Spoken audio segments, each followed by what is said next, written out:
तो hello friends, आप लोग सोच रहे होंगे ये हम कहाँ पर आ गए। तो ये एक बीच है जो कि मज़ार पहाड़ का बीच है, लेकिन आप देख रहे हैं पथरीला बीच है और इस समय लो टाइड है, तो इसलिए मैं अंदर तक आ पा रहा हूँ। हाई टाइड में यहाँ नहीं आ पाता।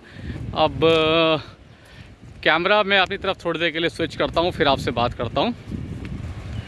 ये देखिए, तो ये है इस समय हम लोग मज़ार पहाड़ के एक बीच पे। अब मज़ार पहाड़ एक इम्पॉर्टेंट प्लेस भी है। अगर आप पोर्ट ब्लेयर में आते हैं घूमने के लिए तो मज़ार पहाड़ आना चाहिए, और ये आपकी आइटनरी में बिल्कुल नहीं होगा, क्योंकि ये एक लोकल प्लेस है।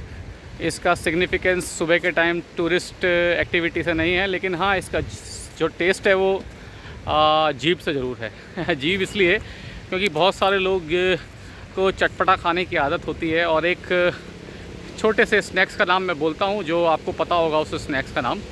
अगर आप सब लोग नॉर्थ इंडिया से हैं तो शायद उसे गोलगप्पा बोलते हैं, या पानी पूरी बोलते हैं, या मसाला पूरी बोलते हैं। छोटी सी पूरी रहती है, उसके अंदर आलू प्याज की फिलिंग की जाती है और पानी, चटपटा पानी उसमें डाला जाता है। तो मज़ार पहाड़ की जो प्लेस है, मैं जो मेरे ठीक इसके अपोजिट है रोड पे, वो उसी चीज़ के लिए फ़ेमस है। खैर, आप जब आएँ तो रात को 7:30 से 9:30 बजे वो मज़ार पहाड़ की छोटी सी लकड़ी की स्टॉल लगती है, जो कि बहुत फेमस है अपने गोलगप्पों के लिए। उसके अंदर दही पूरी भी है, पानी पूरी है, चटपटी है।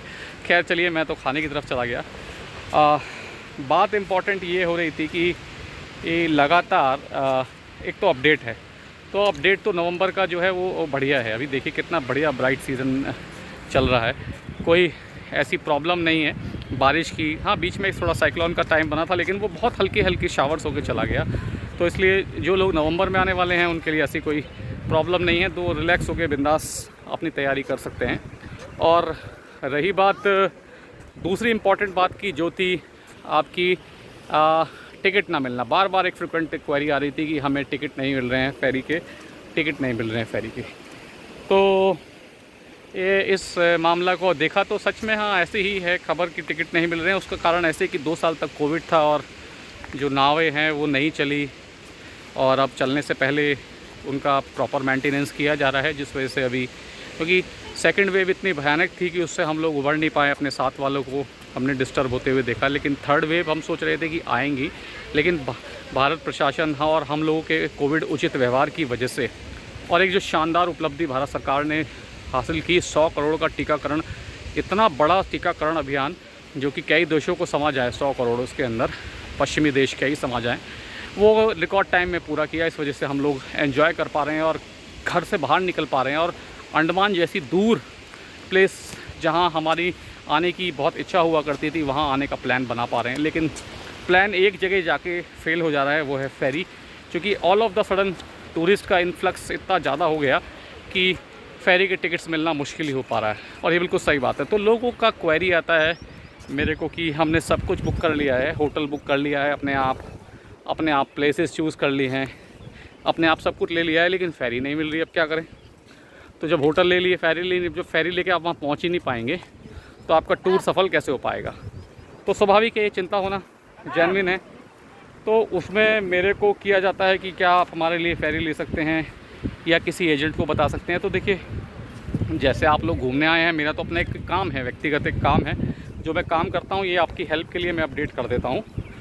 तो इसलिए मेरा तो वो प्रोसेस नहीं है कि मैं जाऊँ वहाँ लाइन में लगूँ सुबह 4 बजे, और वैसे भी इन पर्सन होना ज़रूरी है, और टिकट लूँ, क्योंकि मेरे लिए तो सब सब्सक्राइबर बराबर हैं।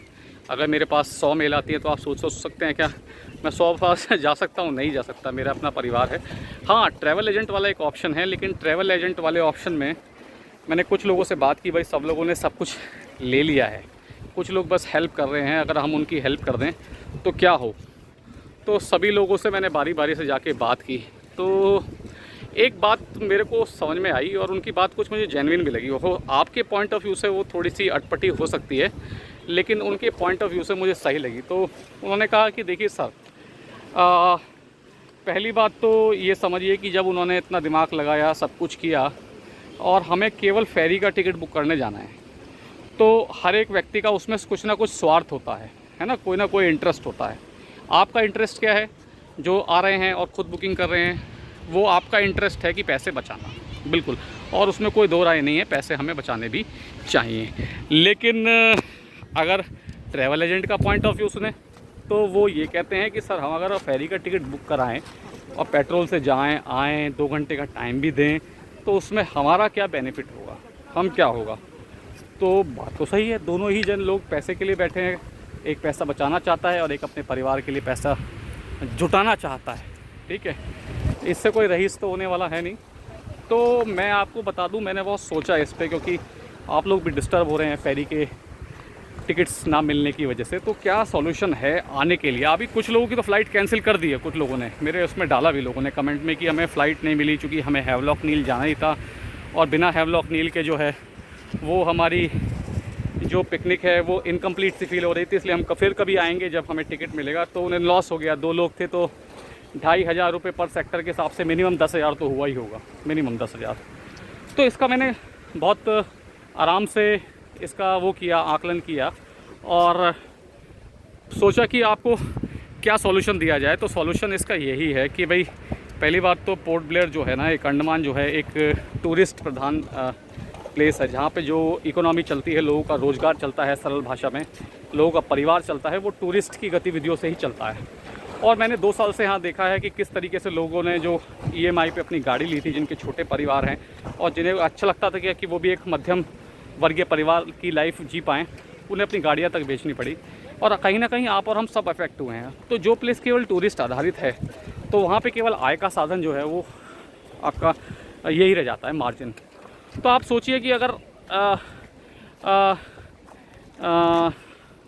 आप ये सोचिए कि अगर किसी तरीके से हमने वो टिकट एजेंट के थ्रू कराई होती तो क्या होता। मैंने एक बार पहले ही बोला था self plans versus travel agent. तो अगर ट्रैवल एजेंट के माध्यम से कराई होती तो ये होता कि जो हमने 7-8 हज़ार रुपये फ़्लाइट में गंवाए वो 7-8 हज़ार उस बंदे को मिल गए होते। तो 7-8 हज़ार से आपने तो दे दिए, एयरलाइंस को दे दिए और आप खुश भी हैं, दे दिए। लेकिन अगर वो देने ही थे और आपसे आप नॉर्मल होकर सोचिए, एक ट्रैवल एजेंट को दीजिए, ट्रैवल एजेंट को मिलता, उसकी वाइफ को मिलता, उसके 2 बच्चों को मिलता, वो पैसा मार्केट में खर्च करते, कुछ बिस्किट लाते, नमकीन लाते, बाहर खाते, सब कुछ ग्रो होता, इकोनॉमी ग्रो होती। तो इस पॉइंट ऑफ व्यू से अभी आप सोचिए और ट्रैवल एजेंट वर्सेस सेल्फ पे सोचिए। आगे आने वाले जो लोग हैं, मेरी राय में यही है, उनकी हेल्प लीजिए। पास में मेरे पास तो बहुत सारे लोगों का मेल आया, उनमें से मैंने जेन्युइन लोगों को मेल उनकी डाइवर्ट भी करी और फॉर्चुनेटली जिन जिन की डाइवर्ट करी उन सबको फेरी का टिकट भी मिल गया। तो यही है। तो अकेले जब मैंने पूछा कि नहीं यार अकेले के लिए कर दो, तो अकेले के लिए they are reluctant because you understand they have also is important time. अगर हम IT में हैं, प्रोफेशनल हैं, मैनेजर हैं, टीम लीडर हैं, उससे कोई फ़र्क नहीं पड़ता। अभी किसी का घर चलता है तो वो चलना चाहिए। तो मेरे हिसाब से आप सोचिए दोबारा से, अगर ऐसी परिस्थिति से बचना चाहते हैं तो ट्रैवल एजेंट का सहारा लीजिए।